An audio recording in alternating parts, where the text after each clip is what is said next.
জান্নাতের বাগানে এসে বসার তৌফিক দিয়েছেন। আমরা সকলে সেই রবের দরবারে শুকরিয়া আদায় করে পড়ে নিচ্ছি কালিমাতুশ শুকর, আলহামদুলিল্লাহ। এই যে আমরা আল্লাহর শুকরিয়া আদায় করলাম, এতে করে আমাদের লস হয়েছে নাকি লাভ হয়েছে? বলেন না, লস হয়েছে নাকি লাভ হয়েছে? আল্লাহর শুকরিয়া আদায় করলে আল্লাহ পাক বললেন, লা ইন শাকারতুম লা আযীদান্নাকুম ওয়া লা ইন কাফারতুম ইন্না আযাবি লাশাদীদ। বান্দা, আমার শুকরিয়া আদায় করো, আমি তোমাদের জন্য আমার নিয়ামতকে বাড়াই দিব। আর না শুকরিয়া করলে আমি আল্লাহর আযাব, আমি আল্লাহর গজব তোমাকে পাকড়াও করবে। জোরে বলেন নাউযু বিল্লাহ। এজন্য আমরা সকালে প্রশংসা আদায় করব কার? দুপুরে প্রশংসা আদায় করব কার? বিকেলে, সন্ধ্যায়, সুদ খাওয়ার সময়? চিন্তা করছেন সুদ খাওয়ার সময় আল্লাহর প্রশংসা করবে? তালে বলেন আছে না, মুসলমানেরা তালে চললে তো বিপদ হয়ে যাবে, ঠিক কি না? এমনি গোটা পৃথিবীতে মুসলমানেরা কোরআন ছেড়ে দেওয়ার কারণে, মুসলমানেরা নবীর সুন্নাহ ছেড়ে দেওয়ার কারণে আজকে গোটা পৃথিবীতে মুসলমানদের উপরে বাতিল শক্তিরা তারা কোরআনকে, ইসলামকে নিশ্চিহ্ন করে দেওয়ার পায় তারা করছে। কথা বলে ঠিক কিনা? এজন্য মুসলমানেরা কখনো তালে চলতে পারে না। মুসলমানেরা জ্ঞান দিয়ে উত্তর দেবে। মুসলমানেরা একমাত্র আল্লাহ এবং তার রাসূল এবং কোরআনকে মেনে তাদের জীবনকে পরিচালনা করবে। কথা বলে ঠিক কিনা? এজন্য কোরআনের মধ্যে সুদকে হারাম করে দিয়েছেন কে? যারা বলেন না কে? এজন্য সুদ খাওয়ার সময় আল্লাহর প্রশংসা করা যাবে না। সুদ খেলে আল্লাহর জাহান্নাম অবধারিত। আল্লাহ রাসূল বললেন, যে ব্যক্তি 1 টাকা সুদের খাবে, আপন মায়ের সঙ্গে জেনা করলে যে গুনাহ হয় তার আমল নামায় লিপিবদ্ধ হয়ে যাবে। যারা বলেন নাউযু বিল্লাহ। এজন্য মুসলমানেরা কখনো সুদ খেতে পারে, মুসলমানরা সুদ খাবে না। এজন্য প্রিয় ভাই, আমরা সব সময় সুখে দুঃখে বিপদে আপদে মুসিবতে আমরা আল্লাহর প্রশংসা আদায় করব। এজন্য আরেকটিবার আমরা সকলে এসে রবের শুকরিয়া আদায় করছি। আমরা সকলে পড়ে নিচ্ছি আলহামদুলিল্লাহ। আমরা বিশ্ব নবীর প্রতি সংক্ষিপ্ত দরুদ পাঠ করছি। আমরা সকলে পড়ে নিচ্ছি সাল্লাল্লাহু আলাইহি ওয়াসাল্লাম এবং রূহের মাগফিরাত কামনা করছি। আমরা এখানে যারা বসেছি, আমাদের অনেকের আব্বা, অনেকের আম্মা, অনেকের দাদা দাদি, নানা নানি এই দুনিয়া ছেড়ে বিদায় নিয়ে চলে গিয়েছে। আমরা আল্লাহর কাছে দোয়া করি, আল্লাহ তুমি তাদের জীবনের সমস্ত গুনাহ মাফ করে তাদের কবরকে আল্লাহ তাআলা তুমি জান্নাতের টুকরায় পরিণত করে দাও। আমরা সকলেই পড়ি আল্লাহুম্মা আমিন। প্রিয় ভাইরা, এখানে আসতে পেরে, বসতে পেরে আপনাদের কি খারাপ লাগছে? আপনারা সবাই খুশি আছেন তো ইনশাআল্লাহ? সবাই খুশি আছেন তো ইনশাআল্লাহ? দেখি কারা কারা খুশি আছেন, তো হাত তুলে দেখান। লিল্লাহি তাকবীর, লিল্লাহি তাকবীর। আল কোরআনের আলোক, আল হাদিসের আলোক, নারায়ে তাকবীর। মাশাআল্লাহ। আমি খুব আনন্দিত, কারণ আমার মনে হচ্ছে যে বাংলাদেশে ওয়াজ করছি। কারণ সচরাচর ইন্ডিয়ার মানুষেরা, শ্রোতা যারা থাকে, তারা কথাই বলতে চায় না। হুজুর ওয়াজ করে, তারা মরলো কি বাঁচলো এটা তারা বোঝাই যায় না। কিন্তু আপনারা যে খুব অ্যাক্টিভ, খুব কথা আপনারা রেসপন্স করছেন শেষ পর্যন্ত, এরকম থাকা যাবে তো ইনশাআল্লাহ? সবাই কথা বলা যাবে তো ইনশাআল্লাহ? ইনশাআল্লাহ। মুসলমান ভাইয়েরা, চলুন আমরা সময় নষ্ট না করে, অনেক রাত হয়েছে, আমরা কোরআন থেকে সরাসরি আমরা আলোচনা শুনবো ইনশাআল্লাহ। সবাই শুনবেন তো ইনশাআল্লাহ? আমরা এখানে যে কিতাবটি থেকে কথা শুনতে এসেছি, সবাই একটু আওয়াজ দিয়ে বলেন না, সেই কিতাবের নাম কি? আর একটু জোরে বলেন, সেই কিতাবের নাম কি? এই যে কোরআন আল্লাহ পাক দিয়েছেন, এই কোরআনের মধ্যে কি কোনো ভুল আছে? এই কোরআনের মধ্যে কোনো সন্দেহ আছে? যদি কেউ মনে করে কোরআনে ভুল আছে, সন্দেহ আছে, তাহলে তার ঈমান থাকবে, তাই সে আল্লাহর জাহান্নামের মধ্যে সে সরাসরি নিক্ষিপ্ত হবে। কথা বলে ঠিক কিনা? আফসোস লাগে আমাদের বাংলাদেশে, বিশেষ করে আপনার কথা বাদই দিলাম, আমাদের বাংলাদেশ হলো মুসলিম কান্ট্রি। আমরা বাংলাদেশের জমিনে, যে দেশের প্রধানমন্ত্রী মুসলমান, যে দেশের রাষ্ট্রপতি মুসলমান, যে দেশের প্রত্যেকটা বেশিরভাগ 95% মুসলমান, আমরা সেই দেশে আমরা মুসলমানেরা আল্লাহু আকবার স্লোগান দিতে পারি না। এটা আমাদের জন্য খুবই দুঃখজনক। কথা বলে ঠিক কিনা? আমরা যদি আল্লাহু আকবার স্লোগান দিই, আমাদের দেশে এক শ্রেণীর মানুষ আছে, ওরাও মুসলমান, ওরা বলে যে আল্লাহু আকবার স্লোগান এটা নাকি জঙ্গিবাদ আর মৌলবাদের স্লোগান। জোরে বলেন নাউযু বিল্লাহ। প্রিয় ভাইরা, চিন্তা করে দেখেছেন? সবাই বলেন তো আল্লাহু আকবারের স্লোগান এটি কি কোনো মৌলবাদ আর জঙ্গিবাদের স্লোগান? বলেন তো সবাই। এটা হচ্ছে প্রত্যেকটা মুসলমানের হৃদয়ের স্পন্দন। কথা বলে ঠিক কিনা? কারণ মুসলমানদের ঘুম ভাঙে আল্লাহু আকবার স্লোগান দিয়ে, মুসলমানেরা ঘুমাতে যায় আল্লাহু আকবার স্লোগান দিয়ে, মুসলমানেরা জন্ম হয়েছে আল্লাহু আকবার স্লোগান শুনে, আবার মৃত্যুবরণ করবে জানাজার নামাজ আল্লাহু আকবার স্লোগান দিয়ে মুসলমানদেরকে বিদায় করে দেওয়া হবে। কথা বলে ঠিক কিনা? এজন্য প্রিয় ভাইরা, আমরা সবাই সব সময় কোরআনের পক্ষে, আল্লাহ ইসলামের পক্ষে, রাসূলের দলে থাকবো তো ইনশাআল্লাহ। ইনশাআল্লাহ। তাহলে এই কোরআন আল্লাহ পাক দিয়েছে আমাদেরকে, আল্লাহ পাক রব্বুল ইজ্জাত ওয়াল জালাল সুন্দর করে আল্লাহ প্রথমেই জানিয়ে দিলেন বান্দারে, এই যে কোরআন আমি তোমাদের দিয়েছি এই কোরআনে কোনো ভুল নাই, কোনো সন্দেহ নাই। This is the book about which there is no doubt, a guidance for those conscious of Allah. জোরে বলেন আল্লাহু আকবার। আল্লাহ রাব্বুল আলামিন বলেন আলিফ লাম মিম যালিকাল কিতাবু লা রাইবা ফীহি হুদাল লিল মুত্তাকিন। জোরে বলেন আল্লাহু আকবার। আল্লাহ রাব্বুল আলামিন বললেন বান্দারে শোনো শোনো, এমন একটা কোরআন কারীম আমি তোমাদের জন্য নাজিল করলাম, এমন একটি কিতাব আমি তোমাদের জন্য নাজিল করলাম, এই কোরআনের মধ্যে কোনো সন্দেহ নাই, এই কোরআনের মধ্যে কোনো ভুল নাই। আর এই কোরআনটা যারা মুত্তাকি হবে তাদের জন্য হেদায়েত দিয়ে আল্লাহর জান্নাত পর্যন্ত পৌঁছায় দিবে। জোরে বলেন সুবহানাল্লাহ। এই কোরআনটা আমাদেরকে মুত্তাকি বানিয়ে, পরহেজগার বানিয়ে, হেদায়েত দিয়ে আল্লাহর জান্নাত পর্যন্ত এই কোরআন আমাদেরকে পৌঁছায় দিবে। জোরে বলেন আল্লাহু আকবার। আমরা প্রশ্ন করলাম আল্লাহ কেন কোরআন নাযিল করলেন? ও মুসলমান ভাইরা, মনোযোগ দিয়ে শ্রবণ করেন আল্লাহ রাব্বুল আলামিন কেন কোরআন নাযিল করলেন। আল্লাহ রাব্বুল আলামিন সূরাতুল ইব্রাহিমের 1 নম্বর আয়াত কারিমার মধ্যে সুন্দর করে জানিয়ে দিলেন। আল্লাহ রাব্বুল আলামিন বলেন আলিফ লাম রা কিতাবুন আনসালনাহু ইলাইকা লিতুখরিজান নাসা মিনাল যুলুমাতি ইলান নূর। জোরে বলেন আল্লাহু আকবার। আল্লাহ রাব্বুল আলামিন সুন্দর করে জানিয়ে দিলেন আলিফ লাম রা, এগুলোকে হুরুফে মুকাদ্দারাত বলা হয়। ওয়াল্লাহু আ'লামু বিমুরাদিহি, এর অর্থ কি হবে, এর উদ্দেশ্য কি হবে আল্লাহ ছাড়া কেউ জানেন না। আল্লাহ রাব্বুল আলামিন সুন্দর করে জানিয়ে দিলেন বান্দারে শুনে নাও, শুনে নাও, আমি আল্লাহ এই কোরআনটা কোন পশুর জন্য নাজিল করি নাই, জঙ্গলের কোন প্রাণীর জন্য নাজিল করি নাই, আমি আল্লাহ পাখির জন্য কোরআনটা নাজিল করি নাই। কিতাবুন আনসালনাহু ইলাইকা লিতুখরিজান নাসা মিনাজ যুলুমাতি ইলান নূর, আমি আল্লাহ এই কোরআনটা মানুষদের জন্য নাজিল করে দিয়েছি, মানুষদেরকে অন্ধকারের পথ থেকে, জাহান্নামের পথ থেকে জান্নাতের পথ দেখানোর জন্য আমি আল্লাহ কোরআন নাজিল করে দিয়েছি। জোরে বলেন সুবহানাল্লাহ। আল্লাহ পাক বললেন বান্দারে, আমি মানুষদেরকে অন্ধকারের পথ থেকে, জাহান্নামের পথ থেকে বাছাই করে আমি জান্নাতের পথ দেখানোর জন্য আমি আল্লাহ পাক এই কোরআন নাজিল করে দিয়েছি। জোরে বলেন আল্লাহু আকবার। আমার মুসলমান ভাইরা, এজন্য এই কোরআনের পক্ষে থাকলে লাভ নাকি লস? কথা বলেন না কেন, লাভ নাকি লস? আপনি যদি কোরআনের পক্ষে থাকেন, কোরআনের জন্য আপনি যদি জীবন দেন, আপনি যদি কোরআন পড়েন, কোরআন অনুযায়ী আমল করেন, রব্বুল আলামিন এই দুনিয়াতে আপনাকে সম্মানিত করবে, আল্লাহ পরকালে আপনাকে জান্নাত দিয়ে আল্লাহ রব্বুল আলামিন আপনাকে সম্মানিত করে দিবে। জোরে বলেন সুবহানাল্লাহ। আমার মুসলমান ভাইরা, কোরআনকে আঁকড়ে ধরলে কোরআন কেমন করে সম্মান বাড়ায় দেয়। হযরতে বেলাল রাদিয়াল্লাহু তাআলা আনহু ভালো করে লক্ষ্য করেন, কোরআনকে আঁকড়ে ধরার কারণে যে বেলালের কোনো দাম ছিল না, ইসলাম কবুলের পূর্বে বেলাল ছিল একজন কৃতদাস। এই বেলাল ছিল একজন দাস, তার দাম মাত্র ছিল 6 দিরহাম।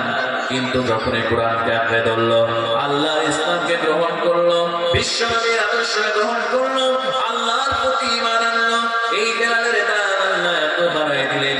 আল্লাহ রাব্বুল আলামিন এই বেলালকে দুনিয়াতে সম্মানিত করলেন, আর পরকালে আল্লাহ রাব্বুল আলামিন আল্লাহর জান্নাত পর্যন্ত পৌঁছায় দিবেন। জোরে বলেন সুবহানাল্লাহ। আমার মুসলমান ভাইরা, আমরা যদি হযরতে বেলাল রাদিয়াল্লাহু তাআলা যেমন করে কোরআনকে আঁকড়ে ধরেছে, আমরাও দেখি এমন করে কোরআনকে যদি আঁকড়ে ধরি। হযরতে বেলাল রাদিয়াল্লাহু তাআলা ইসলাম কবুল করলেন, কোরআনকে আঁকড়ে ধরলেন। এরপরে হযরতে বেলাল রাদিয়াল্লাহু তাআলা যখন ইসলাম গ্রহণ করলেন, কোরআনকে আঁকড়ে ধরলেন, আল্লাহর তাওহীদকে গ্রহণ করে নিলেন। এই বেলালের মনিব যিনি উমাইয়া বিন খালদ তিনি ঠিক পেয়ে গেলেন বেলাল ইসলাম কবুল করেছে, কোরআনকে আঁকড়ে ধরেছে, আল্লাহ নবীর সুন্নাহকে আঁকড়ে ধরেছে। এবার উমাইয়া বিন খালদ বললেন, ও বেলাল এখনো সময় আছে, বেলাল রে ইসলাম ছেড়ে দাও, কোরআনকে ছেড়ে দাও, আল্লাহর পথ ছেড়ে দাও, বিশ্ব নবীর আদর্শ ছেড়ে দাও। এবার বেলাল হযরত বেলাল রাদিয়াল্লাহু তাআলা উমাইয়া বিন খালদকে বলে, ও উমাইয়া বিন খালদ আমি বেলাল ইসলাম কবুল করেছি, আমি বেলাল কোরআনকে আঁকড়ে ধরেছি, আমি বেলাল আল্লাহর তাওহীদকে স্বীকার করে নিয়েছি, আমার জীবন চলে যাবে, আমি আল্লাহ রাব্বুল আলামিনের কোরআনকে গ্রহণ করে নিয়েছি, ইসলামকে গ্রহণ করে নিয়েছি, তুমি যদি আমার জীবনটা বের করে দাও তবু আমি ইসলাম থেকে কোরআন থেকে আমি বেলাল বিন্দু মাত্র পিছনে ফিরে যাব না। জোরে বলেন আল্লাহু আকবার, আরেকটু জোরে বলেন আল্লাহু আকবার। কারণ আমার মুসলমানরা যারা আল্লাহকে রব বলে মেনে নিয়েছে তারা দুনিয়ার কোনো কাউকে ভয় করে না, কথা বলে ঠিক কিনা? যারা আল্লাহকে রব বলে মেনে নিয়েছে তারা প্রধানমন্ত্রীকে ভয় করে না, তারা রাষ্ট্রপতিকে ভয় করে না, তারা মেয়রকে ভয় করে না, তারা চেয়ারম্যানকে ভয় করে না, একমাত্র কেবলমাত্র তারা তাদের রব আল্লাহ রাব্বুল আলামিনকে ভয় করে। জোরে বলেন সুবহানাল্লাহ। এজন্য আল্লাহ রাব্বুল আলামিন বলেন, ইন্নাল্লাযীনা ক্বালু রাব্বুনাল্লাহু সুম্মা ইসতাকামু তাতানাজ্জালু আলাইহিমুল মালায়েকা আল্লা তাখাফু ওয়া লা তাহজানু ওয়া আবশিরু বিল জান্নাতিল্লাতী কুনতুম তুআদুন। জোরে বলেন আল্লাহু আকবার। আল্লাহ রাব্বুল আলামিন সুন্দর করে জানাই দেন, ইন্নাল্লাযীনা ক্বালু রাব্বুনাল্লাহ, যারা বলবে আমার রব আল্লাহ, সবাই আওয়াজ দিয়ে বলেন আমাদের রব কে? আরেকটু জোরে বলেন আমাদের রব কে?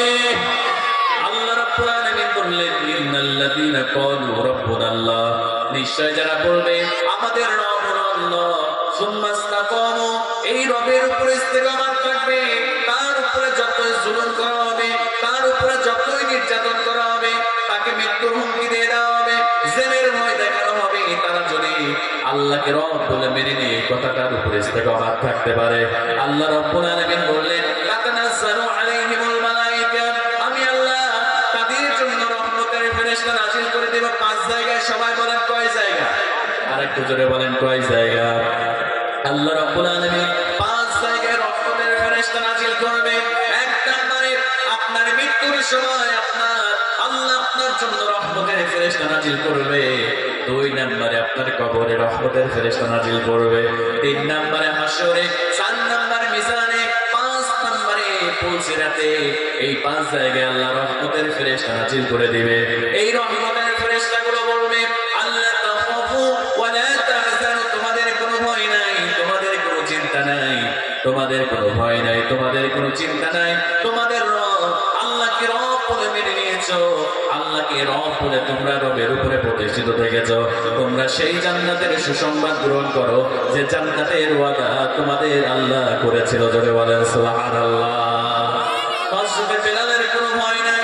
উমাইয়া বিন খালদকে ডাক দিয়ে বলে, ও উমাইয়া বিন খালদ, আল্লাহর প্রতি বিশ্বাস এনেছি, তুমি আমাকে মেরে ফেলো, আমাকে হত্যা করো, আমাকে কেটে টুকরো টুকরো করে দাও, তবু আল্লাহকে রব বলে স্বীকার করে নিয়েছি, আল্লাহর কোরআনকে আঁকড়ে ধরেছি, এই কোরআনের পথ থেকে, আল্লাহর পথ থেকে আমি উমাইয়া বিন খালদ বিন্দু মাত্র পিছনে ফিরে যাব না। জোরে বলেন সুবহানাল্লাহ।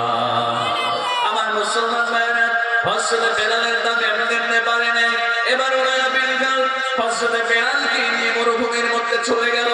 হযরত বেলাল রাদিয়াল্লাহু তাআলা মরুভূমির মধ্যে নিয়ে যাওয়ার পরে এবার হযরত বেলালের পিঠের উপরে, বুকের উপরে পাথর চাপা দিয়ে দেওয়া হলো, হাতের উপরে পাথর চাপা দিয়ে দেওয়া হলো, পায়ের উপরে পাথর চাপা দিয়ে দেওয়া হলো, উত্তপ্ত টক বলে বামের উপরে শুয়ে দেওয়া হলো, গাড়ির মধ্যে কোনো পোশাক নাই, কোনো জামা নাই। হযরত বেলালকে উমাইয়া বিন খালদ বাবার বললেন, বেলাল, ও বেলাল, বেলাল রে, এখনো সময় আছে, ইসলাম ছেড়ে দাও, কোরআন ছেড়ে দাও, ও বেলাল এখনো সময় আছে, এখনো সময় আছে, আল্লাহকে ছেড়ে দাও। এবার বেলাল রাদিয়াল্লাহু তাআলা শাহাদাত আঙ্গুলটা উঁচু করে বলে, আহাদ আহাদ আহাদ, জীবন চলে যাবে, তবুও আল্লাহর প্রতি ঈমান এনেছি, কোরআনকে আঁকড়ে ধরেছি। এই কোরআনের পথ থেকে আমি বেলাল বিন্দু মাত্র পিছনে যাব না। জোরে বলেন সুবহানাল্লাহ। আমার মুসলমান ভাইরা ও আমার কলিজার টুকরা যুবক ভাইরা, ভালো করে লক্ষ্য করো। আমার যুবকেরা আজকে নামাজ পড়তে চায় না, আমার যুবকেরা আজকে কোরআন পড়তে চায় না। অথচ হযরতে বেলাল যুবক মানুষ, তিনি নামাজ ছেড়ে দেয় নাই, তিনি কোরআন ছেড়ে দেয় নাই, জীবন পর্যন্ত দিয়ে দিতে রাজি হয়েছে, কোরআন ছাড়তে রাজি হয় নাই। অথচ আজকে আমার যুবক কলিজার টুকরা ভাইরা, তারা নামাজ পড়ে না, কোরআন পড়ে না, সারাদিন দেখবেন এই মোবাইল ফোনের মধ্যে অশ্লীল সিনেমা, অশ্লীল নাটক আর ফ্রি ফায়ার আর পাবজি খেলে গেলে আমাদের যুবকেরা সময়কে নষ্ট করে। কথা বলেন ঠিক কিনা? সারাদিন দেখবেন যুবকেরা, ও যুবক তুমি বেলালের উত্তরসূরি হয়ে যাও যদি আল্লাহর জান্নাত পেতে যাও। বেলাল ইসলামের জন্য, কোরআনের জন্য, নামাজের জন্য বেলাল উমাইয়া বিন খালদকে ভয় করে না, সে জীবন দিতে প্রস্তুত, তবু কোরআন ছাড়তে প্রস্তুত না। অথচ আজকে আমাদের যুবকেরা তারা কোরআন ছেড়ে দিয়েছে, নামাজ ছেড়ে দিয়েছে, আজকে তারা ফ্রি ফায়ার পাবজি নিয়ে, আজকে তারা ইউটিউব আর ফেসবুক নিয়ে তারা পড়ে থাকে, মসজিদ মসজিদ আজান দিয়ে দেয়, অথচ যুবকেরা নামাজের জন্য মসজিদে যায় না। কথা বলেন ঠিক কিনা? এরকম যুবক আমাদের সমাজের মধ্যে আছে না নাই? কথা বলেন না কেন, আছে না নাই? আমার কলেজার টুকরা যুবক ভাইরা, অন্তরটা নরম করে দাও। তুমি কেন নামাজের জন্য মসজিদে যাও না? ও কলেজার টুকরা যুবক ভাইরা, তোমার একটা সিজদার দাম আল্লাহর কাছে কত দামি, তুমি একটু মনোযোগ দিয়ে শ্রবণ করো। বিশ্বনবী সাল্লাল্লাহু আলাইহি সাল্লাম বলেন, আল্লাহর কাছে যৌবন কালের ইবাদত কতটা দামি। কারণ যখন মানুষ বয়স হয়ে যায়, এই যে পৌষ মাস, মাঘ মাসের শীতের রাতে যাদের বয়স হয়ে গিয়েছে, তারা সুন্দর করে উঁচু করতে পারে না, হাঁটুতে ব্যথা, কোমরে ব্যথা, সুন্দর করে রুকু দিতে পারে না, সুন্দর করে সিজদা দিতে পারে না। এজন্য বিশ্বনবী বললেন, ও দুনিয়ার যুবকেরা শোনো, ও দুনিয়ার যুবকেরা শুনে নাও, তোমার একটা সিজদার দাম আল্লাহর কাছে কত বেশি দামি। আল্লাহ রাসূল বললেন, একজন যুবক যখন আল্লাহর কদমে সিজদা দিয়ে দেয়, আল্লাহর আরশটা থরথর করে কাঁপতে থাকে। জোরে বলেন সুবহানাল্লাহ। যুবক, তোমার একটা সিজদার এত দাম আল্লাহর কাছে। একটা যুবক যখন আল্লাহর কদমে সিজদা দিয়ে দেয়, আল্লাহর আরশটা থরথর করে প্রকম্পিত হতে থাকে। জোরে বলেন আল্লাহু আকবার। আমার মুসলমান যুবক ভাইরা, যারা নামাজ পড়ো না, মনোযোগ দিয়ে শ্রবণ করো। আল্লাহ নবী বিশ্বনবী বলেন, শুধু তাই নয়, ও আমার কলিজার টুকরা যুবক ভাইরা, আল্লাহ নবী বললেন, একজন যুবক যখন আল্লাহর কদমে সিজদা দিয়ে সুবহান রাব্বিয়াল আলা, সুবহান রাব্বিয়াল আলা বলে, আল্লাহ রাব্বুল আলামিন এবার ফেরেশতাদেরকে ডাক দিয়ে বলেন, ও আমার ফেরেশতারা, আমার যুবক বান্দার দিকে নজর করো। আমার যুবক বান্দা কি করছে? আল্লাহর ফেরেশতারা আল্লাহকে ডাক দিয়ে বলেন, না, তোমার যুবক বান্দা তোমার কদমে সিজদা দিয়ে তোমার পবিত্রতা, তোমার বরত্ব, তোমার শ্রেষ্ঠত্বের ঘোষণা করছে। আল্লাহ রাব্বুল আলামিন এবার ডাক দিয়ে বলে, ফেরেশতারা শুনে নাও, শুনে নাও, আমার যুবক বান্দা আমার পবিত্রতা ঘোষণা করছে, আমার শ্রেষ্ঠত্বের ঘোষণা করছে। ও আমার ফেরেশতারা, তোমরা সাক্ষী হয়ে যাও, আমার যুবক বান্দা সিজদা থেকে মাথা তোলার আগে আমি আল্লাহ তার জীবনের সব গুনাহ মাফ করে দিয়া আমি আল্লাহ তারে পবিত্র বানাই দিলাম। জোরে বলেন সুবহানাল্লাহ। আরেকটু জোরে বলেন না সুবহানাল্লাহ। একটা মোবাইল হারিয়ে গিয়েছে, কেউ পেয়ে থাকলে কোরআনের সম্মানে, রাসূলের সম্মানে আপনার স্টেজে জমা দিয়ে যাবেন ইনশাআল্লাহ। একটা মোবাইল হারিয়েছে, আপনারা কেউ যদি পান, দয়া করে মেহেরবানি করে স্টেজে আপনারা, আচ্ছা মোবাইলের ভেতরে আধার কার্ড আছে, আপনারা প্লিজ আজকে যদি আপনি মোবাইলটা ফেরত দেন, আমি মনে করি যে আল্লাহ পাক অবশ্যই এই কোরআনের সম্মানে আপনি যদি ভাইয়ের মোবাইলটা ফেরত দেন, আল্লাহ আপনাকে জান্নাত দিয়ে দেবে। আমরা সবাই মিলে দোয়া করবো ইনশাআল্লাহ। এজন্য প্রিয় ভাইরা, যার মোবাইল যিনি পেয়েছেন তিনাকে দ্রুত আপনারা পৌঁছায় দেন। আমরা যেন ওয়াজ চলাকালীন সময় আমরা বুঝতে পারি, আমরা সুসংবাদটা পাই, যার মোবাইল সে যেন পেয়েছে, আল্লাহ পাক সেই ভাইকে সঠিক বুঝ দান করুন। আমরা সকলে পড়ি আল্লাহুম্মা আমিন। আল্লাহ পাক যেন তিনার যে মোবাইলটা পেয়েছে তার দিলটাকে নরম করে দেন। আমরা সকলে পড়ি আল্লাহুম্মা আমিন।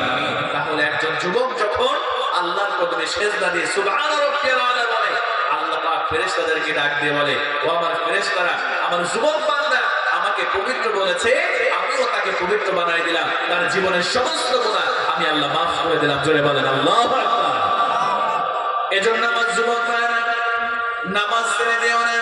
ও আমার কলিজার টুকরা যুবক ভাইরা, যখন মুয়াজ্জিন আযান দিয়ে দেয়, মসজিদে আযান হয়ে যায়, হাইয়া আলাস সালাহ হাইয়া আলাল ফালাহ, সঙ্গে সঙ্গে সব কিছু ফেলে তুমি মসজিদে নামাজের জন্য চলে যাবা। জোরে বলেন সুবহানাল্লাহ। যুবক, তুমি জানো না তোমার রব, তোমার আল্লাহ তোমাকে কত ভালোবাসে। একটা উদাহরণ দিয়ে আমার কলিজার টুকরা যুবক ভাইদের জন্য, আমার কলিজার টুকরা যুবক ভাইরা আজকে হারাম সম্পর্ক করে এরকম যুবক আছে না নাই? বলেন না, আছে না নাই? বিবাহ বহির্ভূত অবৈধ প্রেমের সম্পর্ক এই মোবাইল ফোনের মাধ্যমে, হোয়াটসঅ্যাপের মাধ্যমে, মেসেঞ্জারের মাধ্যমে যুবকের আছে না নাই? যুবক ভাইরা ভালো করে বোঝো, তোমাদের জন্য আমি উদাহরণটা দিচ্ছি। দেখবেন অনেক যুবকের হারাম সম্পর্ক করে, প্রেমের সম্পর্ক করে তোলে। যুবক, তুমি তোমার প্রেমিকাকে যদি গিফট দেওয়া বন্ধ করে দাও, তোমার প্রেমিকাকে যদি তুমি হাদিয়া দেওয়া বন্ধ করে দাও, রেস্টুরেন্টে নিয়ে যাওয়া বন্ধ করে দাও, পার্কে ঘুরতে নিয়ে যাওয়া বন্ধ করে দাও, তাহলে তোমার প্রেমিকা, তোমার গার্লফ্রেন্ড তোমাকে ছেড়ে দিয়ে নতুন একটা ছেলের সঙ্গে সম্পর্ক করবে। কথা বলে ঠিক কিনা? কিন্তু আমার যুবক ভাইরা ভালো করে লক্ষ্য করো, তোমার বয়স 15 বছর, তোমার বয়স 20 বছর, 25 বছর, 30 বছর, তুমি নামাজ পড়ো না, আল্লাহকে সিজদা দাও না, রোজা করো না, কোরআনকে আঁকড়ে ধরো না, কোরআন পড়ো না।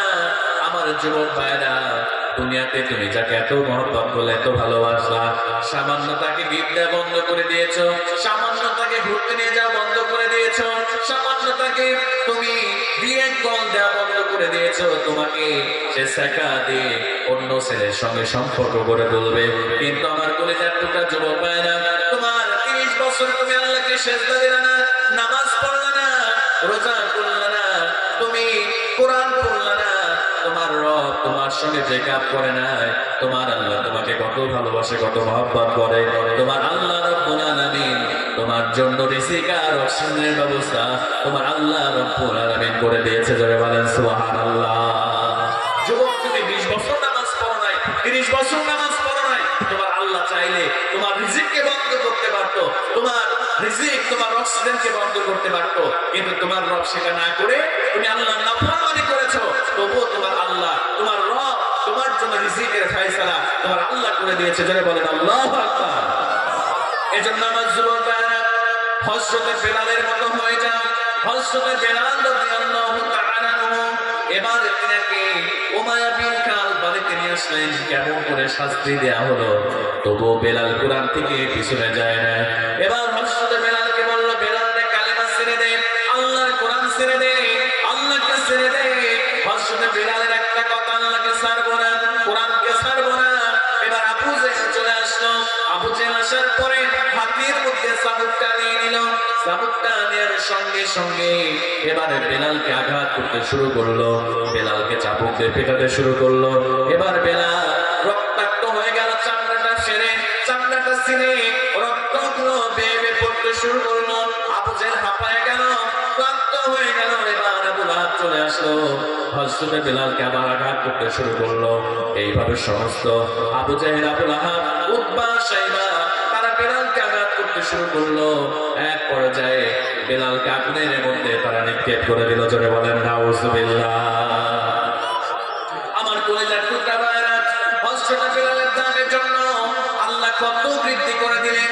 বিশ্বনবী সাল্লাল্লাহু আলাইহি ওয়াসাল্লাম এই বেলালকে তার ঈমানের জন্য, কোরআনকে আঁকড়ে ধরার কারণে এই বেলালের দান এত বেড়ে গেল।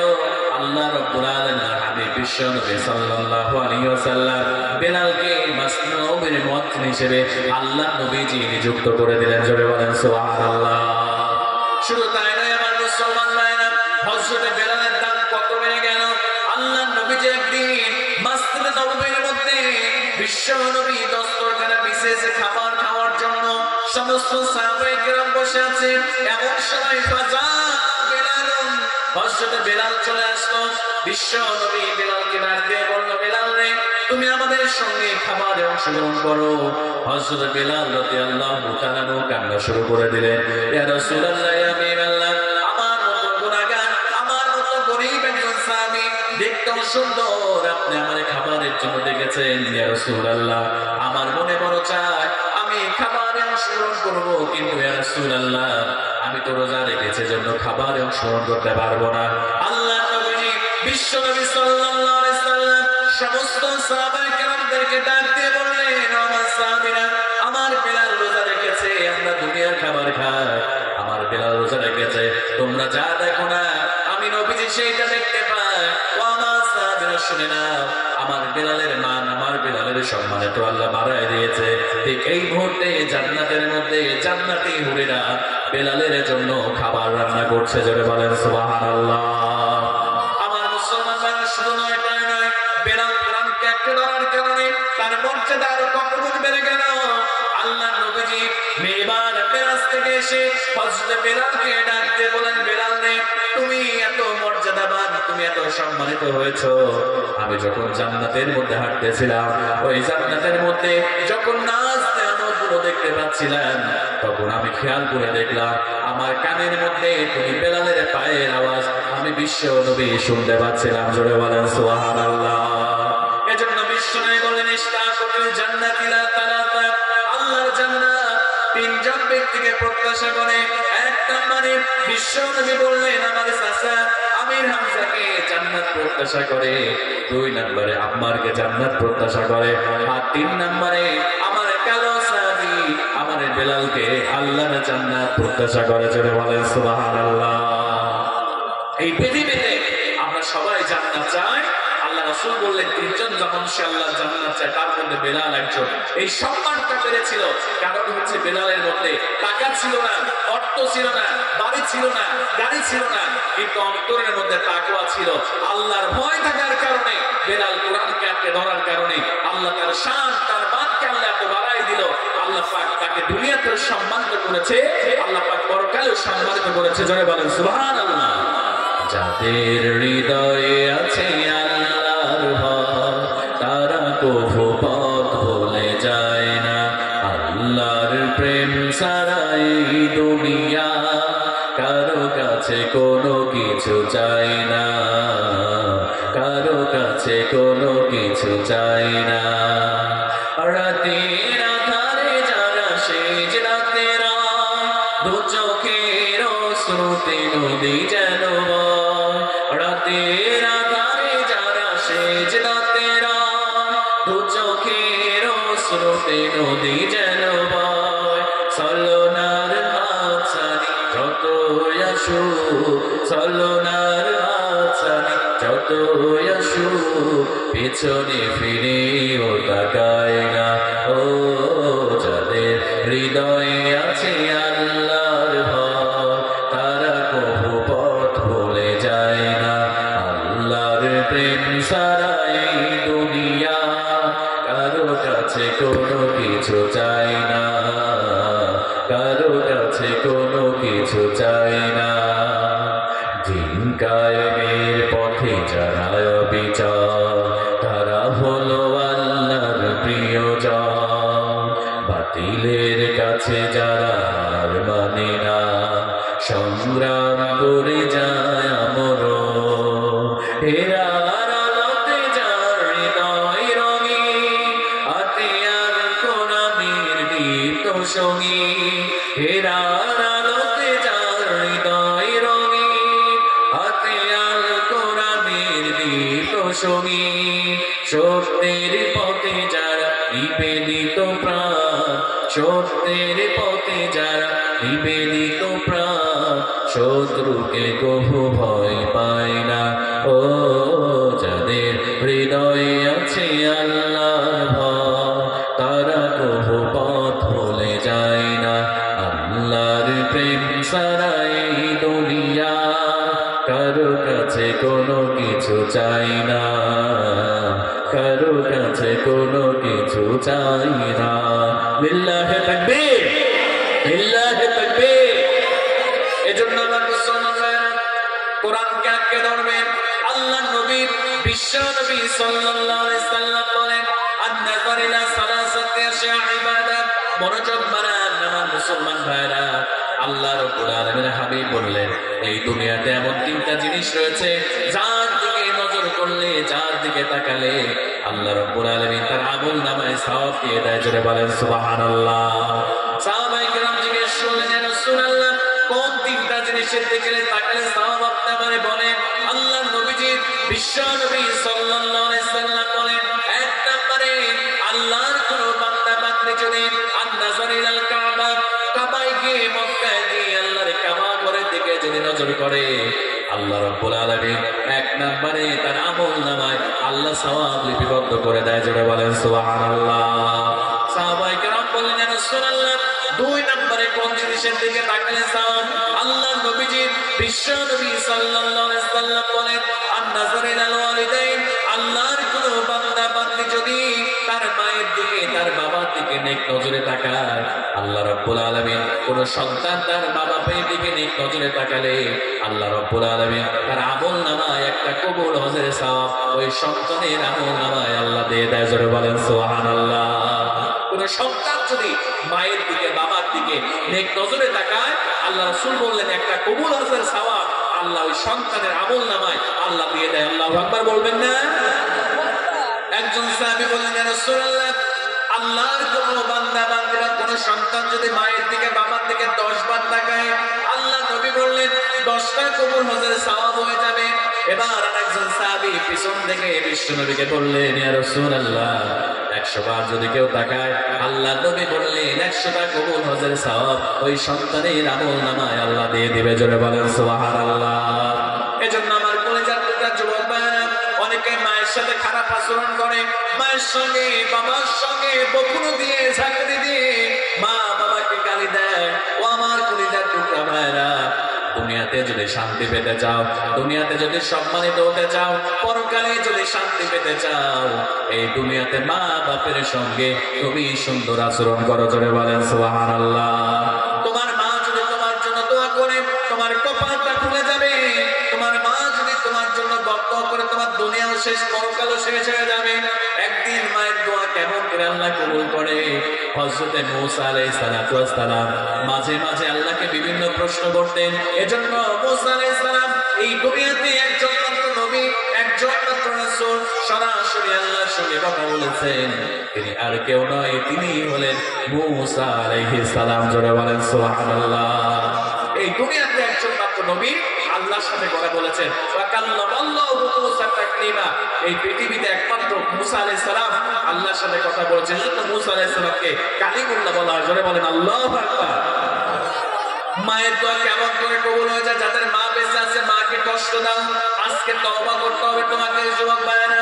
যদি তওবা না করো, তোমার কপাল পুড়ে যাবে, দুনিয়াতে তোমার ধ্বংস হয়ে যাবে, পরকাল ধ্বংস হয়ে যাবে। আমার কলিজার টুকরা ভাইরা, হযরত মূসা আলাইহিস সালাম আল্লাহকে ডাক দিয়ে বলেন, আল্লাহ, আমার সঙ্গে কে জান্নাতে প্রবেশ করবে?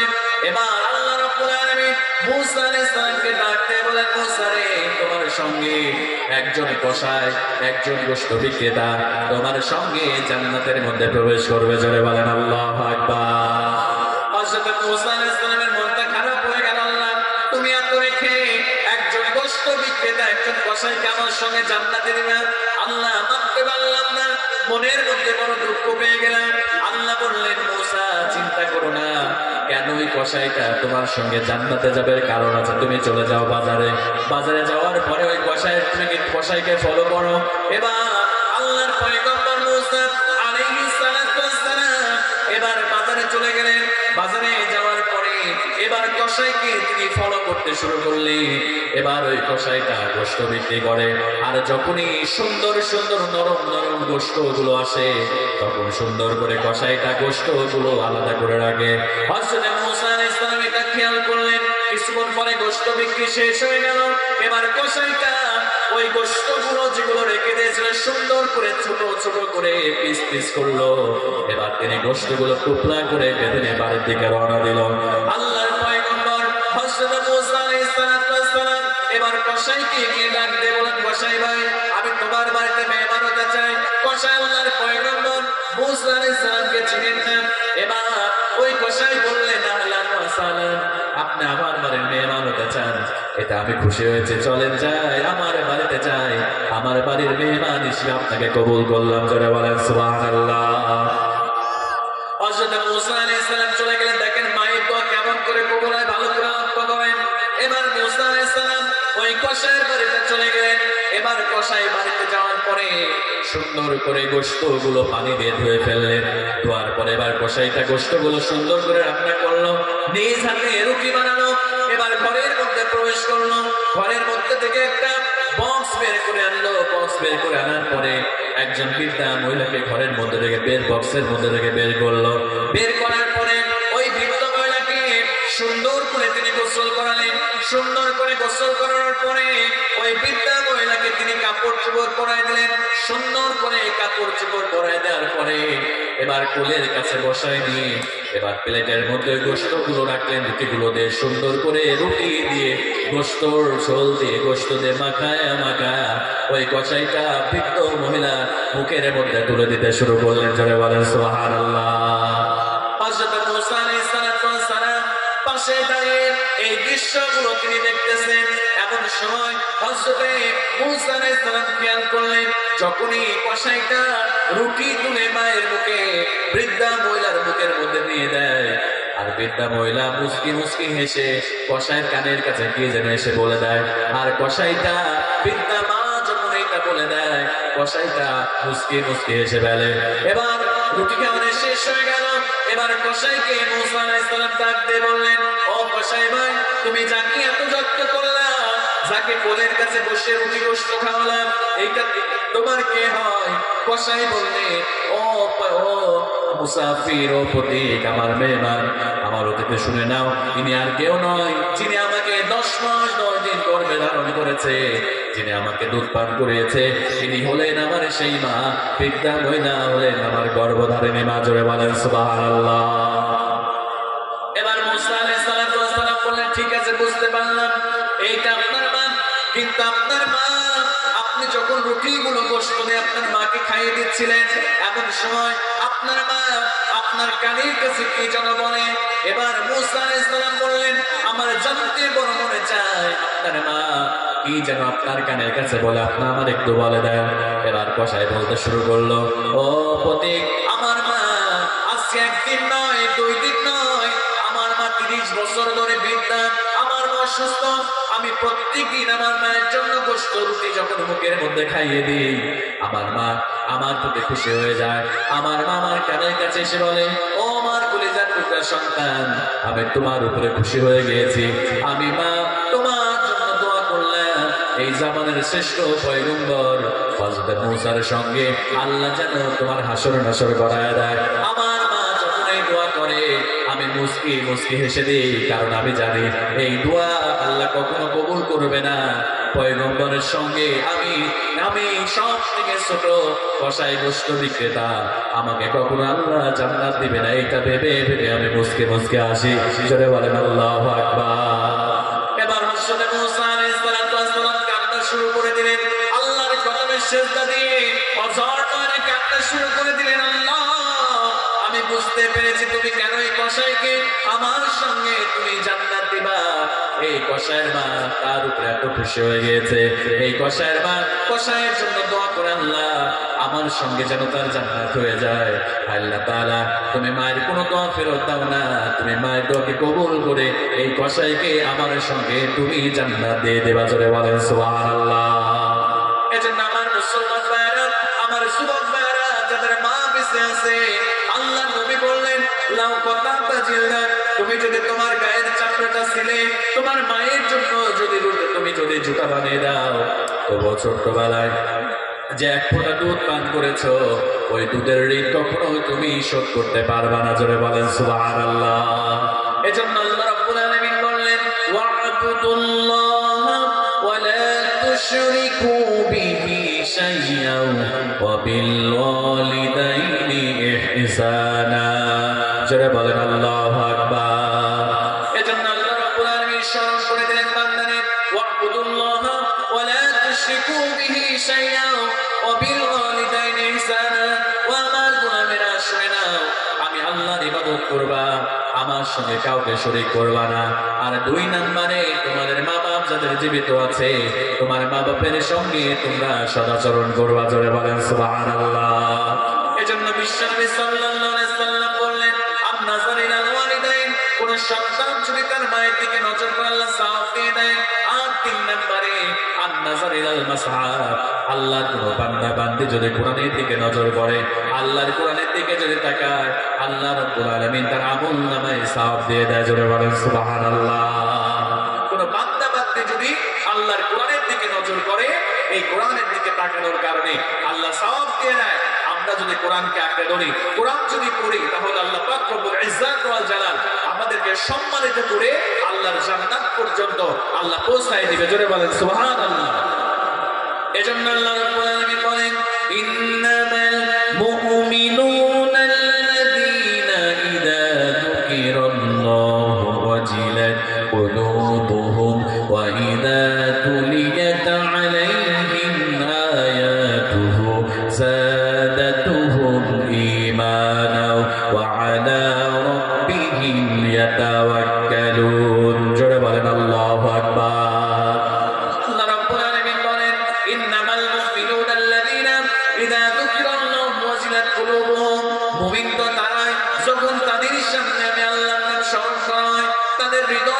প্রকম্পিত হয়ে যায়।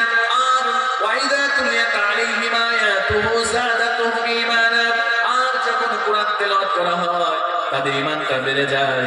তাদের ঈমানটা বাড়তে বাড়তে এমন একটা পর্যায়ে চলে যায়, আল্লাহ রাব্বুল আলামিন তাদের ঈমানকে বাড়িয়ে এমন একটা পর্যায়ে নিয়ে যায়, আল্লাহর কোরআন ছাড়া আল্লাহ রাব্বুল আলামিনের প্রতি তারা একমাত্র কেবলমাত্র আল্লাহর উপরেই তারা ভরসা করে। জোরে বলেন সুবহানাল্লাহ। এজন্য প্রিয় ভাইরা, আপনারা কোরআন পড়বেন, কোরআন অনুযায়ী আমল করবেন, তাহলে এই কোরআন আপনাকে, আল্লাহ পাকের এই কোরআন কিয়ামতের মাঠে আল্লাহ পাক সুপারিশ করে আপনাকে জান্নাত পর্যন্ত পৌঁছায় দিবে। জোরে বলেন সুবহানাল্লাহ। আমার মায়েরা, সামনে রমজান মাস, কোরআন নাজিলের মাস। শাহরু রমাদানাল্লাযী উনজিলা ফীহিল কুরআন, আল্লাহ রাব্বুল আলামিন এই রমজান মাসে কোরআন নাজিল করে দিয়েছে। আমার প্রিয় ভাইরা, দেখেন কোরআনের সঙ্গে সম্পর্ক করলে কোরআন কেমন করে আপনার দাম বাড়িয়ে দেবে। এই পৃথিবীতে কোরআনকে যে কাপড় দ্বারা পেঁচানো হয়, আমরা সেইটাকে বাংলাদেশে জুজদান বলি। আমার মুসলমান ভাইরা, কোরআন কেমন করে সম্মানিত করে। এই কোরআনকে পেঁচানোর জন্য যে কাপড়টা জুজদান বানানো হয়, এটা বাজারের সব থেকে কম দামে কাপড়, কিন্তু যখন কোরআনের সঙ্গে লেগে যায়, একজন মুসলমান ঘরের সন্তানের যখন ওই জুজদানের সঙ্গে পাটা লেগে যায়, সঙ্গে সঙ্গে সে বুকের সঙ্গে লাগায়, চুমা দেয়, আর আল্লাহর কাছে এসে তাওবা করে। কথা বলেন ঠিক কিনা? আমার মুসলমান ভাইরা, শুধু তাই নয়, আল্লাহর কোরআন যে রিহালের উপরে পড়া হয়, এটা সেগুন কাঠ দিয়ে তৈরি হয় না, সব থেকে কম দামের কাঠ দিয়ে রেহালটা তৈরি করা হয়। যখন ওই কোরআনটা রেহালের উপরে রেখে পড়া হয়, ওই রেহালের সঙ্গে যদি পাটা লেগে যায়, ওই রেহালের দামটা এত বেড়ে যায়, ওই রেহালকে আমরা বুকে লাগাই, চুমো দেই।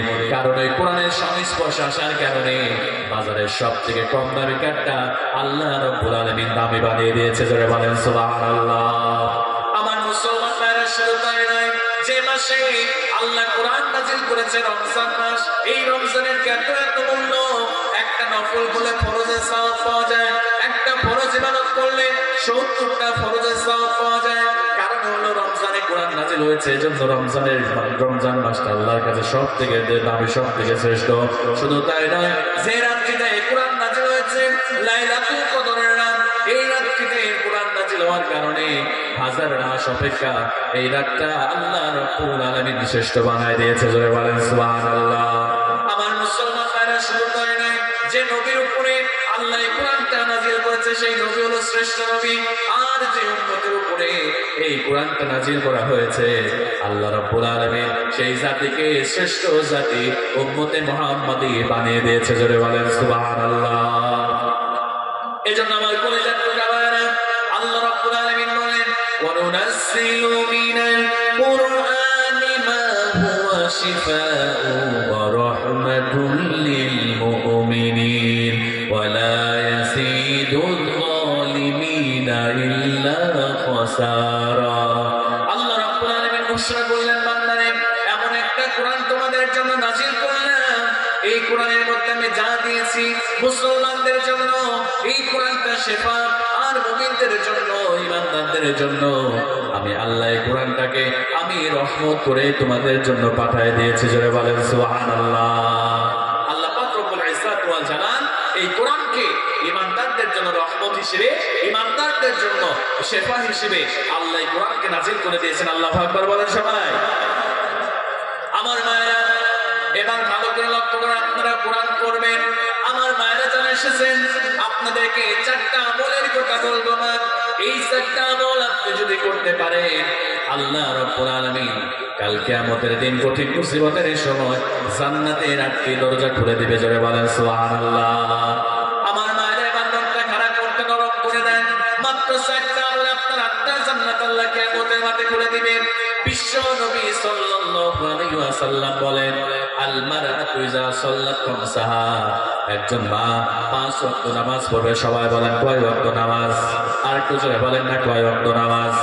একজন মা, একজন বোন 5 ওয়াক্ত নামাজ আদায় করবে। 2 নম্বরে আল্লাহ নবী বললেন ওয়াসামাত শাহরাহা, রমজান মাসে রোজা করবে। আর 3 নম্বরে ওয়াসানাত ফারজাহা, একজন মাকে পর্দা করতে হবে। আজকে আমাদের মায়েরা পর্দা করতে চায় না, বোরকা হিজাব করতে চায় না, দেহের সৌন্দর্যকে বের করে ঘর থেকে বের হয়ে যায়। ও আমার কলিজার টুকরা মায়েরা, যদি ফাতিমার সঙ্গে জান্নাত পেতে চান, আপনাকে পর্দা করতে হবে। ফাতিমা কেমন করে পর্দা করেছেন শুনেন। হযরত ফাতিমা রাদিয়াল্লাহু তাআলা আনহা যেদিন ইন্তেকাল করবেন, সকালবেলা ফজরের নামাজ আদায় করে হযরত ফাতিমা রাদিয়াল্লাহু তাআলা আনহা কান্না শুরু করে দিয়েছে। হযরত আলী রাদিয়াল্লাহু তাআলা মসজিদ নববী থেকে নামাজ শেষ করে এসে হযরত ফাতিমা দেখে তিনি কান্না শুরু করে দিয়েছে। শরীরের মধ্যে প্রচন্ড জ্বর এসেছে। হযরত আলী রাদিয়াল্লাহু তাআলা ফাতিমারে জিজ্ঞেস করলো, ফাতিমা কেন তুমি এত কান্না করো? এবার ফাতিমা বলছে, প্রাণের স্বামী, আজকে রাতের বেলা আমি স্বপ্নের মধ্যে দেখতে পেলাম আমার আব্বাজান আমার ঘরের মধ্যে এসে কি যেন খুঁজতেছে, কি যেন তালাশ করে। আমি আমার আব্বাকে জিজ্ঞেস করলাম, আব্বাজান আপনি কি খুঁজেন, আপনি কি তালাশ করেন? আমার আব্বা বলল, ও ফাতিমা, আমি তো তোমাকে খুঁজতেছি। আজকে তুমি রোজা রাখবা, তুমি আজকে আলী দস্তরখানায় ইফতারি করবা, আর আমি বিশ্বনবীর দস্তরখানায় তুমি ইফতারি করবা। এবার আলী হলেন জ্ঞানের ভান্ডার, জ্ঞানের দরজা। হযরত আলীর বুঝতে বাকি রইল না, আজকে ফাতিমা আমাকে ছেড়ে আজকে ইন্তেকাল করবে। জোরে বলেন আল্লাহু আকবার। আমার মায়েরা, যদি ফাতিমার সঙ্গে আপনি জান্নাত পেতে চান, তাহলে কেমন করে পর্দা করবেন?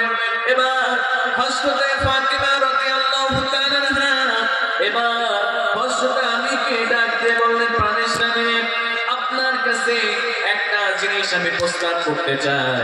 ও প্রাণের স্বামী, আমি যখন ইন্তেকাল করব, আমাকে রাতের অন্ধকারে আপনি জানাজার ব্যবস্থা করবেন, আমাকে রাতের অন্ধকারে আপনি দাফনের ব্যবস্থা করবেন। এবার হযরত আলী ডাক দিয়ে বললেন, ও ফাতিমা, তুমি কেন এই কথা বলছো? তুমি কেন রাতের অন্ধকারে তোমাকে দাফন করব, কাফন করাবো, তোমাকে কেন কবরস্থ করব? তুমি ওলা নবীর মেয়ে, তুমি ওলা জান্নাতি নারীদের সর্দারিনী, তুমি ওলা বিশ্ব নবীর কন্যা। আমি তোমাকে সমস্ত সাহাবীদেরকে আমি ডাক দিব, সমস্ত সাহাবায়ে কেরাম জানাজায় শরীক হয়ে যাবে, তোমার দাফন করবে। এবার ফাতিমা কান্না করতে করতে বলে, প্রাণের স্বামী গো, আপনি কোনো মানুষকে আপনি জানাবেন না। কারণ হলো আমি ফাতিমা দুনিয়াতে এমন করে পর্দা করেছি, দুনিয়াতে এমন করে চলাফেরা করেছি, হিজাব করেছি, আমাকে দুনিয়ার কোনো মানুষ কখনো দেখে না। আমি নবীর মেয়ে কেমন দেখতে, মোটা নাকি চিকন, আমি নবীর মেয়ের চেহারা কেমন, শারীরিক গঠন কেমন, আমার গায়ের রং কেমন, আমাকে কেউ তো কোনো দেখে না। ও প্রাণের স্বামী, আপনি যখন আমার জন্য দাফনের ব্যবস্থা করবেন, জানাজার ব্যবস্থা করবেন, দিনের আলো যখন সবাই চলে আসবে, ওই কাফনের কাপড় নিয়ে কেউ যদি বুঝতে পারে আমি নবীর মেয়ে ফাতিমা দেখতে মোটা ছিলাম নাকি চিকন ছিলাম, আমার দেহের আকৃতি কেমন ছিল, ও প্রাণের স্বামী, আমার পর্দার খেলাফ হয়ে যাবে। আর আল্লাহ রাব্বুল আলামিনের কাছে কাল কিয়ামতের দিন কঠিন মুসিবতের সময় আমাকে আল্লাহর কাজ করায়, আমি নবীর মেয়ে হিসেবে আমাকে দাঁড়াতে হবে। যাবে বলেন আল্লাহু আকবার। আমার মায়েরা, এমন করে ফাতিমা পর্দা করেছে, আর আপনি পর্দা করতে চান না, আপনি হিসাব নিতে চান না। ও আমার মায়েরা, আপনার সৌন্দর্য, আপনার রূপ, আপনার যৌবন, আপনার সৌন্দর্য সবকিছু আপনার স্বামীর জন্য, বাহিরে আপনি সৌন্দর্য বের করে ঘোরাফেরা করবেন না। আমার মায়েরা ভালো করে লক্ষ্য করেন। এবার যখন ফাতিমা ইন্তেকাল করলেন সন্তান পরে, এবার কবর খনন করলেন আবু যর গিফারী রাদিয়াল্লাহু তাআলা আনহু। আবু যর গিফারী কবর খনন করার পরে কবরের পাশে দাঁড়িয়ে বললেন,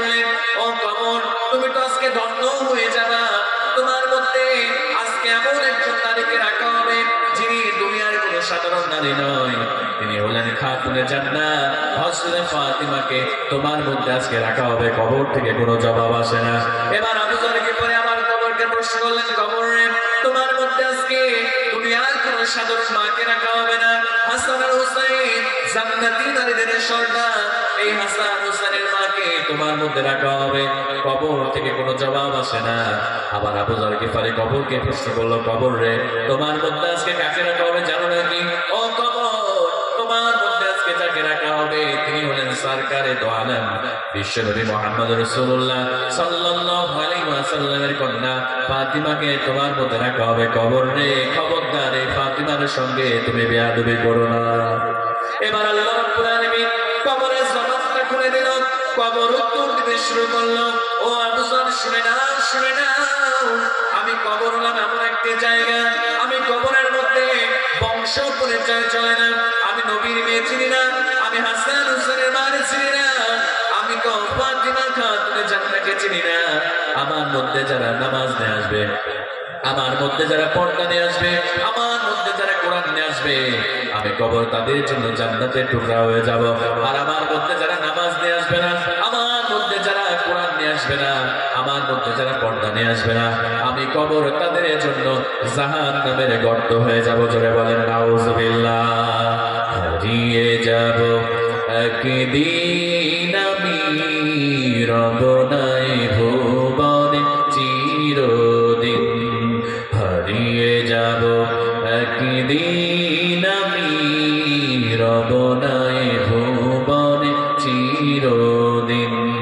ক্ষমা করে দিও তোমরা ভুল করে থাকি যদি কোনদিন, হারিয়ে যাব একদিন আমি রবনায় ভুবনে চিরদিন। বাঁশবাগানে বা গোরস্থানে হয়তো দেবে মোরে কবর, তোমরা আমায় যাবে ভুলে, রাখবে না জানি কোনো খবর। বাঁশবাগানে বা গোরস্থানে হয়তো দেবে মোরে কবর, তোমরা আমায় যাবে ভুলে, রাখবে না জানি কোনো খবর।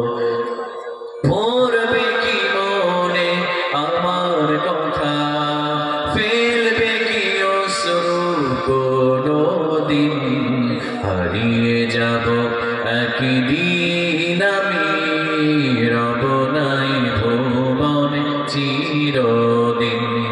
ছোট্ট মাটির ঘরে আমার দেহ নিতর হয়ে পড়ে রবে, আধার কবরে আলোর প্রদীপ কেহ নাই কভু চলবে, থাকবে না কেউ জানি আমার পাশে, কাটাবো একাকী রাত্রি দিন, হারিয়ে যাব একদিন আমি রবনায় ভুবনে চিরদিন, হারিয়ে যাব একদিন আমি রবনায় ভুবনে চিরদিন। লিল্লাহে তাকবীর।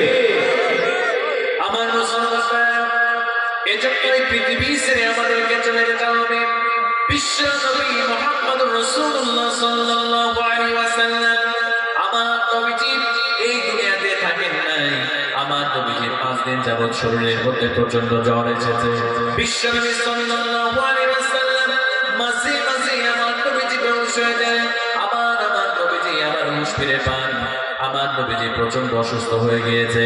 যেদিন আল্লাহ নবীজি ইন্তেকাল করবেন, ফজরের নামাজের পরে আল্লাহ নবীজি বেশি অসুস্থ হয়ে গেলে সমস্ত সাহাবায়ে কেরাম রাদিয়াল্লাহু তাআলা তারা কান্না শুরু করে দিল।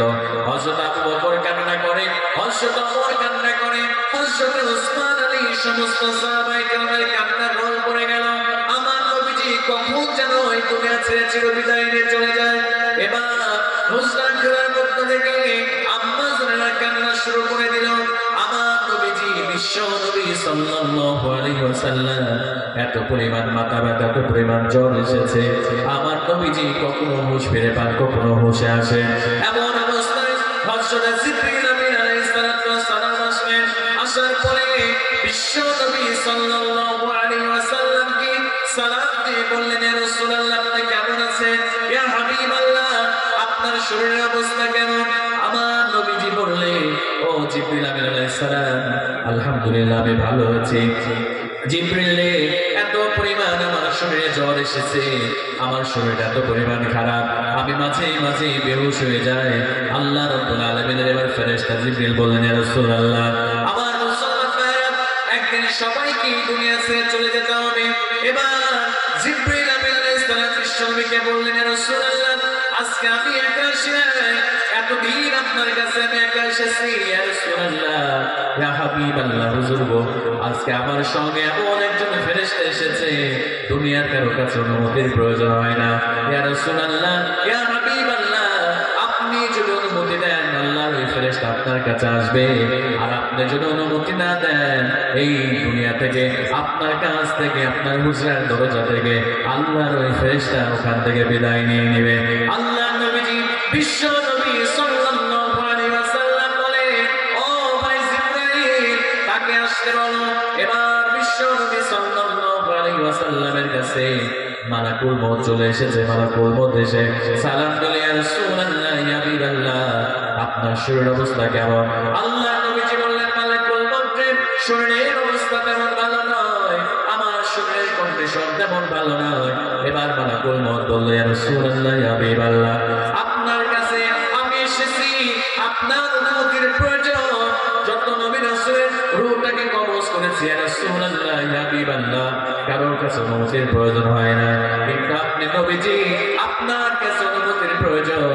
আপনি যদি অনুমতি দেন, আমার কাজটা শুরু করতে পারি। আল্লাহ নবীজি বিশ্বনবী বললেন, জিবরাইল, তোমার আল্লাহ, আমার আল্লাহ রাব্বুল আলামিন কি বলেছে আমার ব্যাপারে বলো। এবার মালাকুল মউত বলল, ইয়া রাসূলুল্লাহ, ইয়া হাবিবাল্লাহ, আল্লাহ রাব্বুল আলামিন বলেছে, আমার হাবিব যদি দুনিয়াতে থাকতে চায়, আমার হাবিবকে দুনিয়াতে রেখে আসবা। আর আমার হাবিব যদি দুনিয়া থেকে চলে আসতে চায়, আমার দিদার চায়, আমার হাবিবকে তো বেরিয়ে আসবা। বিশ্বনবী সাল্লাল্লাহু আলাইহি ওয়াসাল্লাম বলে, জিবরাইল, ও জিবরাইল, তুমি তোমার কার্যক্রম শুরু করে দাও। আল্লাহ যেহেতু আমার দিদার চায়, আমি নবীজিকে চাই, আমিও বিশ্বনবী আমার বন্ধু, আমি আল্লাহর দিদার আমি পেতে চাই। জোরে বলেন সুবহানাল্লাহ। আমার মুসলমান ভাইরা, মৃত্যুটা কত কষ্টের হবে। আল্লাহ নবীজি বিশ্বনবী সাল্লাল্লাহু আলাইহি ওয়াসাল্লাম এবার মালাকুল মউতকে বললেন, মালাকুল মউত রে, একটুখানি অপেক্ষা করো, আমার মনে বড় চাই, আমি মিসওয়াক করব। এবার বিশ্বনবী সাল্লাল্লাহু আলাইহি ওয়াসাল্লাম আম্মা জান আয়েশাকে বললেন, আয়েশা রে, আমার ইচ্ছা করে শেষ আমলটা যেন আমার মিসওয়াক দিয়ে হয়। ও আয়েশা, আমি মিসওয়াক করতে চাই, আমার জন্য একটা জায়গার মিসওয়াক তুমি নিয়ে এসে দাও। আম্মা জান আয়েশা সিদ্দিকা রাদিয়াল্লাহু তাআলা আনহা বিশ্বনবীকে একটা মিসওয়াক দিয়ে এসে দিলেন। ও আমার কলিজার টুকরা মুসলমান ভাইরা, আমরা মৃত্যু দেখে ভয় পাই না, আমরা নামাজ পড়তে চাই না, কোরআন পড়তে চাই না, কিন্তু আমার নবীজির কেমন কষ্ট হয়েছিল মৃত্যুর সময়। আম্মা জান মিসওয়াকটা নিয়ে আসলে, এবার বিশ্বনবী আমার দাঁতের নিচে মিসওয়াকটা যখন দিয়ে দিলেন, আমার নবীজির শরীরটা এত খারাপ, এত দুর্বল হয়েছে, বিশ্বনবী আমার মিসওয়াকটা নরম করতে পারে না। আহারে রহমাতুল লিল আলামিন, সাইয়্যিদুল আম্বিয়া, সাইয়্যিদুল বাশার, বিশ্বনবী মিসওয়াকটা নরম করতে পারে না। এবার আমার নবীজি আম্মা জান আয়েশাকে বললেন, আয়েশা রে, আমার মিসওয়াকটা নরম করার মতো শক্তি না, তুমি আমার জন্য মিসওয়াকটা একটু নরম করে দাও। আম্মা জান আয়েশা সিদ্দিকা রাদিয়াল্লাহু তাআলা আনহা এবার বিশ্বনবী থেকে মিসওয়াকটা নিলেন, মিসওয়াকটা নিয়ে আম্মা জান দাঁত দিয়ে নরম করে দিলেন। এবার আমার নবীজি ওই নরম করা মিসওয়াক দিয়ে দাঁতটা মিসওয়াক করলেন। এবার মালাকুল মউতকে বলেন, মালাকুল মউত, তোমার কাজ শুরু করে দাও। আল্লাহ নবীজি এবার মৃত্যুর শয্যায়, আমার নবীজি বারবার ঘেমে যাচ্ছিল, সামনে একটা পাত্র ছিল, আমার নবীজি ওই পাত্র থেকে পানিটা নিয়ে বারবার মুখের মধ্যে মধ্যে সিটা দিচ্ছিল, বারবার বুকের মধ্যে সিটা দিচ্ছিল। আর আমার নবীজি বলতেছিল উম্মতেরা রে, নামাজ ছেড়ে দিও না, নামাজ ছেড়ে দিও না, ও আমার উম্মতেরা নামাজ ছেড়ে দিও না। মৃত্যুর মধ্যে যন্ত্রণা আছে, মৃত্যুর মধ্যে কষ্ট আছে। আল্লাহ নবীজি বলতেছিল মালাকুল মউত রে, তুমি মনে হয় আমার রূহটা কবজ করো না, তুমি আমার বুকের উপরে জানো উহুদ পাহাড়টা তুমি চাপিয়ে দিয়েছো। জোরে বলেন নাউজুবিল্লাহ। আমার মুসলমান ভাইরা, একদিন সবাইকে মৃত্যুবরণ করতে হবে। কুল্লু নাফসিন যায়িকাতুল মাউত, এই মৃত্যু থেকে কেউ পলায়ন করতে পারবো না। মৃত্যুর সময় আযাব আছে। যারা ভালো মানুষ হবে, যারা নামাজি হবে, যারা কুরআন ওয়ালা হবে, এবার তাদের কাছে মালাকুল মউত এসে বলবে, ইয়া আইয়াতুন নাফসুল মুতমাইন্না, ও সুন্দর আত্মা, প্রশান্ত আত্মা, তুমি তোমার রবের সন্তুষ্টিতে বের হয়ে আসো। এবার তারা সুন্দর করে বের হয়ে আসবে। আল্লাহর রহমতের ফেরেশতারা জান্নাত থেকে জান্নাতি রুমাল নিয়ে এসে তাদের রূহটাকে নিয়ে জান্নাতের মধ্যে ফেলে দিবে। জোরে বলেন সুবহানাল্লাহ। এবার দুনিয়াতে যারা নামাজ পড়ে নাই, যারা কোরআন পড়ে নাই, যারা নবীর সুন্নাহ মোতাবেক চলে নাই, এবার বিশ্ব নবী বললেন মালাকুল মউত এসে এবার তাদেরকে বলবেন, ও খবিস আত্মা, ও প্রেতাত্মা, তুমি বের হয়ে আসো। তারা বের হতে চাবে না। একবার হাতের মধ্যে চলে আসবে রূহটা, একবার পায়ের মধ্যে চলে আসবে। মালাকুল মউত খপ করে রূহটাকে ধরে ফেলবে। আর ধরে ফেলার পরে এবার আল্লাহর আযাবের ফেরেশতারা, তারা এবার আযাবের ফেরেশতারা তাদেরকে জাহান্নামের রুমাল দিয়ে তাদেরকে জাহান্নামের মধ্যে নিক্ষেপ করে দিবে। জোরে বলেন নাউজুবিল্লাহ। এজন্য আমার মুসলমান ভাইরা, যারা নামাজ পড়েন না, যারা কোরআন পড়েন না, এখনো সময় আছে। আল্লাহর কাছে তাওবা করেন, আল্লাহর কাছে ফিরে আসেন। আল্লাহ রাব্বুল আলামিনের কাছে যদি তাওবা করে ফিরে আসতে পারেন, আল্লাহ রাব্বুল আলামিন আপনার জীবনের সব গুনাহগুলোকে আল্লাহ রাব্বুল আলামিন মাফ করে দিবে। জোরে বলেন সুবহানাল্লাহ। আমার মুসলমান ভাইরা ভালো করে লক্ষ্য করেন, তাওবা করলে আল্লাহ কেমন করে জীবনের গুনাহগুলো মাফ করে দেয়। এই দুনিয়ার সমস্ত পানি দ্বারা আপনি যদি জাহান্নামের আগুনকে নিভাতে চান, আপনি দুনিয়ার সমস্ত পানি দ্বারা যদি জাহান্নামের আগুনকে নিভাতে চান, প্রশান্ত মহাসাগরের পানি দ্বারা নিভাতে চান, নিভাতে পারবেন না। আটলান্টিক মহাসাগরের পানি দ্বারা জাহান্নামের আগুনকে নিভানো যাবে না। কিন্তু আল্লাহর ভয় নিয়ে যদি আপনি আল্লাহর কদমে সিজদা দিয়ে তাহাজ্জুদের জায়নামাজে আপনি যদি আল্লাহর ভয় কামনা করতে পারেন, আল্লাহ রাব্বুল আলামিন তাওবা করার কারণে আপনার জীবনের সব গুনাহগুলোকে মাফ করে দিবে। জোরে বলেন সুবহানাল্লাহ।